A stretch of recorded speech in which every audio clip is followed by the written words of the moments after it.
Hello and welcome to Green Angle, where we examine environmental issues and proffer sustainable solutions. I am Esther Mokwariola. On this week's edition of the show, one of the largest landfills in Lagos, Olusosun Dumpsite, will soon be converted into energy that will power homes and businesses, and that's according to the agency's managing director, Ibrahim Odumboni, while revealing plans to shut down the dump site, which takes about 70% of wastes in Lagos. Also in the program, a town in Finland will soon be carbon neutral. This and more coming up.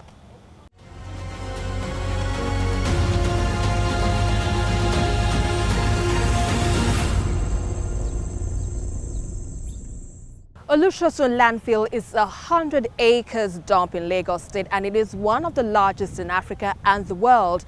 It has been in existence since 1992, and the site receives up to 10,000 tons of waste each day. Nearly 1,000 homes exist at the site in shanty towns occupied by residents who work at the dump scavenging for the scrap to sell. Olusosun Landfill was once located on the outskirts of the populated area. However, Lagos has in recent years undergone such massive expansion that the site is now surrounded by commercial and residential areas. It is estimated that about 5 million people live around 10 kilometers radius from the site. Entering into Lagos by road, many people will pass through the Ojota axis, and the reception there is that of a very offensive smell from the dump site. Now, the Lagos state government is considering shutting down the site for the third time. One of the impacts is that hundreds of people who earn their living from activities in and around the site may become jobless. Perhaps as a response to this, the state government has absorbed nearly 30,000 persons with the task to resuscitate the state from environmental degradation and improve sanitation. Adedoja Salam Adeniyi reports. A megacity like Lagos is faced with huge human and material waste. It is estimated that about 14,000 tons of waste are now generated daily in the state. On his arrival, Babajide Sanwo-Olu faced this challenge across the state highways and streets. To tackle this, the governor signed an executive order on his first day in office, declaring zero tolerance for environmental abuse, including illegal and indiscriminate dumping of refuse and construction of structures on drainage points and setbacks. Backed by law, the Ministry of the Environment got to work. It was an aggressive cleaning and clearing of roads and drains. Lagos, no doubt, is below water level. The issue of flooding is prevalent, and every raindrop sends shivers down the spine of residents. To ensure a flood-free state, they've discharged responsibility continuously. The silting and evacuating silt from tertiary drains, secondary drains, highways, and black spots. The EFA gang has carried out routine maintenance doing emergency flood interventions on approximately 300 kilometers length of both tertiary and secondary drains all over the state in the last 1 year. With the tons of waste generated daily, the Lagos State Waste Management Authority has successfully increased the number of trips collected daily at landfills. Lagos State Waste Management Authority, LAWMA, during the period under review, and due to the magnanimity of the Mr. Governor, Mr. Babajide Sanwo-Olu, has provided employment to over 30,000 residents. We have witnessed growth of PSP, that is private sector participation in waste management. They have also increased their capacity from 350 to 437 PSP companies that we have now. This gathering is not just about what has been achieved, but what else is in the pipeline in creating a friendly environment and economic opportunities. The ministries are on the verge of completing activities on the development of its policy on plastic waste in the state, the development of a plastic waste policy. The policy will serve as a guide in the management of plastic waste and a framework document that will move the state towards realization of zero waste, a principle. On the fight against noise pollution, the ministry has attended to 912 public complaints emanating from religious organizations, clubs, and industries. The highest case prosecuted were from 500,000 to 1 million naira fine. Several initiatives have been put forward to limit the amount of waste generated in Lagos. With the planned shutdown of the state's largest dump site, several options and sustainable solutions are being explored to pursue a cleaner metropolis.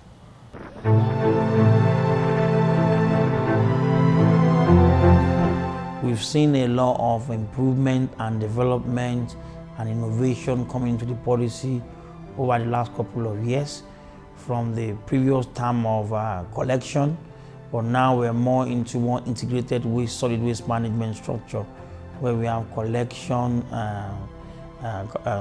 waste generation, sorting from source, collection, disposal, and treatment. And now we have a generation of energy, power, and wealth from it. So the policy continues to evolve. And over time, we've also seen a sub-policy in terms of plastic waste policy, which the Ministry of Environment, under the leadership of Mr. Tunjibelo, is designing for us to help us shape the plastic pollution challenges that we have across the states. To find a better way to deal with the plastic pollution that we currently have, Governor Babajide Sanwo-Olu launched Blue Box and the recycling scheme, which focused on sorting from source on the 5th of September 2019. And 2 years into the administration, we've seen recycling grow in Lagos. So recycling is something that comes to the lip of everybody nowadays. And we can see LAWMA, we've evolved with recycling. Lagos Recycle, we're bringing technology into it through the Packham app for collection, like a Uber style. A lot of things have changed, but overall, in 2 years, we've had a very good success. And I know with the policy that we have, we're in a good shape for the next coming years.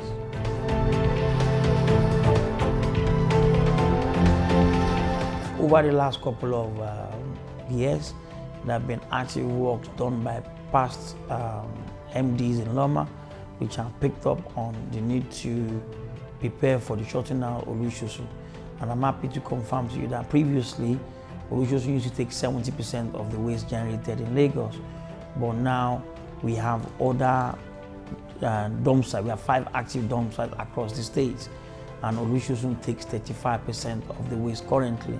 So there's been a lot of diversion into the other dump sites. And that was helped by the extensive rehabilitation that our Governor, Mr. Babajide Sanwo-Olu, did last year to all our 5 dump sites across the states. And what that has done is made those places accessible and make turnaround times there much better. So by doing so, we've seen a lot of diversion to all the other dump sites. With regards to Olusosun, what we plan to do there is a phased shutdown. And also, I'm happy to tell you that with what goes in there at the moment, about 15% are extracted even when they get there for recyclables or for them to go back to be used as raw materials for manufacturing companies. We've also asked about 2-3 proponents who come up with us to do waste to energy proposition at Olusosun. So one of the advantages of that is they will convert some of the already deposited waste in there into an energy form, and also be able to take waste coming in there and change it and use state-of-the-art technology to address that. We're not looking at that for Olusosun alone. We're looking at that for across all the districts that we have in Lagos State, the Central, West, and the Eastern districts. So various options, various propositions we've looked at to be able to address how life after Olusosun will be. So hopefully before the end of the year, the administration of Mr. Babajide Sanwo-Olu, our governor, will be able to land the first waste to energy MOU between us and a proponent that will be able to transform the way waste is managed in Lagos going forward. So some of the solution involves taking what we currently have, because when in terms of waste, the composition of waste varies. So whatever you have, once we've extracted the organic side of it out, we've extracted some of the recyclable ones out, what we have left over as waste are not really waste. They can also be used in an incineration system where they can be put into a state-of-the-art technology that burns them at a certain degrees and then be able to generate megawatts of energy through power through gasification or turbine system, where they can be used to power areas around Olusosun or some of the industrial. Olusosun itself is surrounded by some of these industrial areas. They can be the first beneficiaries of the power that is generated there, or the street lights around, or even the secretariat in Alausa as well. So I believe the volume that we have in there should be able to give us something that will generate at the minimum 5 megawatts power. Lagos is limited by space, by land mass, water table. Anything that can make our waste disappear is what we should really go for. If it makes it disappear and gives us something at the back of it, fantastic. So power is something that can help boost the economy. So if you can use waste management to boost the power supply, then it's a win-win for everyone. We expect that before the end of the year, we should be able to have an MOU signed, and then we expect the proponents to be able to commence construction and fabrication and putting together within 6 months. We should be able to see some activities coming up.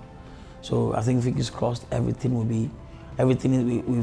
crossed the T's and dot the I's, making sure that everything is being done, environmental impact analysis, a lot of things being put into this. And it's something that's been done over the years. And we use various of our scientists, scientific officers, work with Ministry of Environment, have the mandate of the Honorable Commissioner to ensure that something like that is delivered timely, efficient, and most importantly, very sustainable.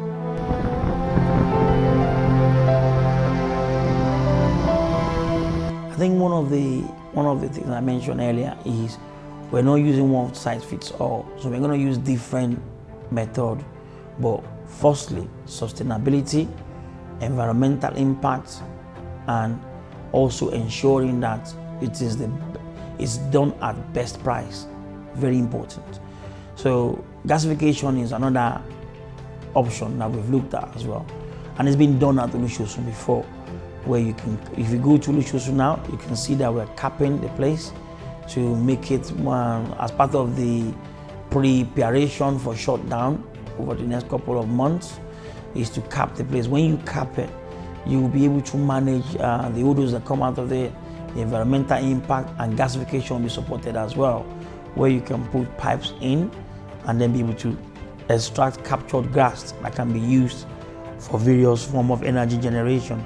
So that's something that we've looked at. Then we've also looked at the sanitary landfill approach, which we've seen in other countries as well, where the leachate is collected separately, gas is collected separately, a lot of things are done.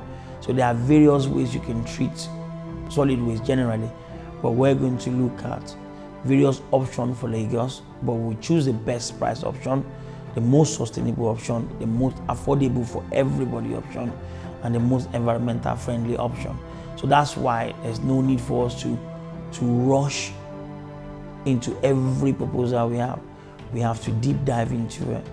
Look at it from the LAWMA angle, look at it from Ministry of Environment angle, look at it from LASEPA angle, and look at it from the state government impact and the resident angle as well. And that's one thing we're doing. But we're not moving in a slow pace. I think we've made a lot of giant steps. So we've got a couple of proponents, like I said, in the final stages. And by the time we can narrow it down to 1 or 2, we'll be able to make progress. Creating more dump sites is not the approach to go in modern technology. It's creating more mechanized and sustainable and technologically based dump sites. So there's the need to create more, coolerize when you don't have a technology to manage the one you have at the moment. So going by waste to energy and various forms of options that we have, we can actually develop options to manage what we have at the moment, where we can put a plant on top of what we currently exist. In a situation whereby you don't have that option is when you look for alternative landfill. But Lagos is limited by space. No matter where you put a landfill now, urbanization will come to within 10 years. So that's why we're looking for a sustainable approach to it.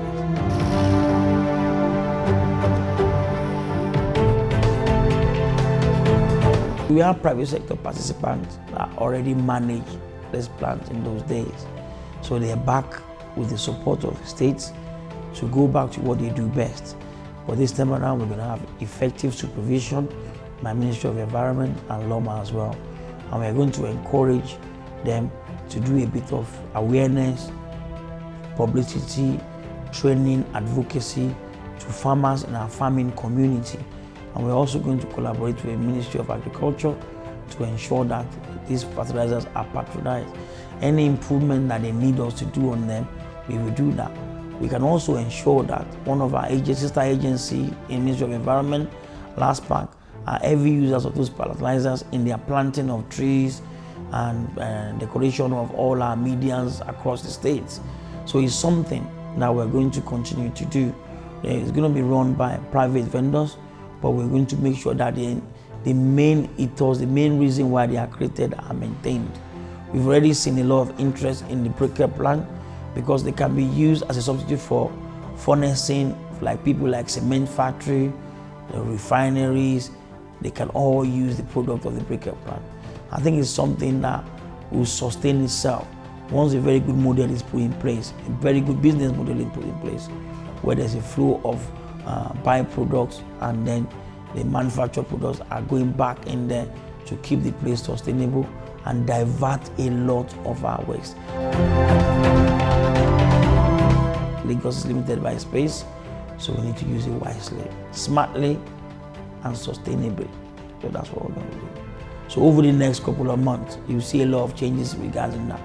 And I'm very confident that solid waste management under this administration has taken a giant step forward, but a much more bigger step is just about to come.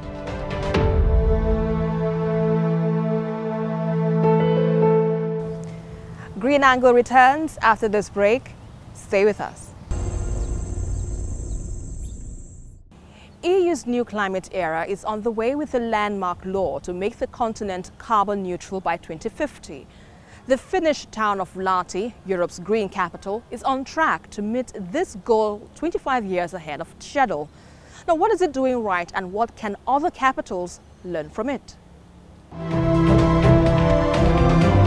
EU's new climate era is underway with a landmark law to make the continent carbon neutral by 2050. This Finnish town of Lahti is on track to meet this goal 25 years ahead of schedule. These two power plants standing side by side are a result of a multi-million public investment that made Lahti's energy transition possible. So it's mainly forest residues and biomasses from branches like that. So we are not cutting the trees for fuel. We take the environment, we take it seriously, the environmental issues. And we were willing to invest to newest technology, best available technology for this purpose. We gave up coal as a source of our fuel and replaced it with clean biomass. So this reduces our carbon dioxide emissions for 600,000 tons annually. Power production is nearly 100% efficient. Even waste from this plant is reused in forest fertilizers and road construction. And this kind of investment is what it takes to move towards climate neutrality. If you look at the European emission reductions and the targets we have for 2030 and 2050 becoming carbon neutral in all of Europe, it means that public sector often has to move first. So I think Lahti is a good example for all that they have done successful job in many areas of environmental action and CO2 emission reductions. And these are precisely the things that we need. The cities show example. Another town in Lahti's city center is hotbed of sustainable living innovation, which can look very simple, like this neighborhood's plant bank that cuts food ear mouse and promotes community spirit. New plantings are occasions celebrated with champagne. Anyone is allowed to plant and use existing plants for their food. The basic rules are simple. So you can take whatever plant you wish to have in your own garden. You can bring here plants you have extra in your garden, but you can never take the last one. A couple of years ago we started a project with the local school, and this is for them, and then the children can choose their plants and then put it there and then follow how they grow. It's not just a garden.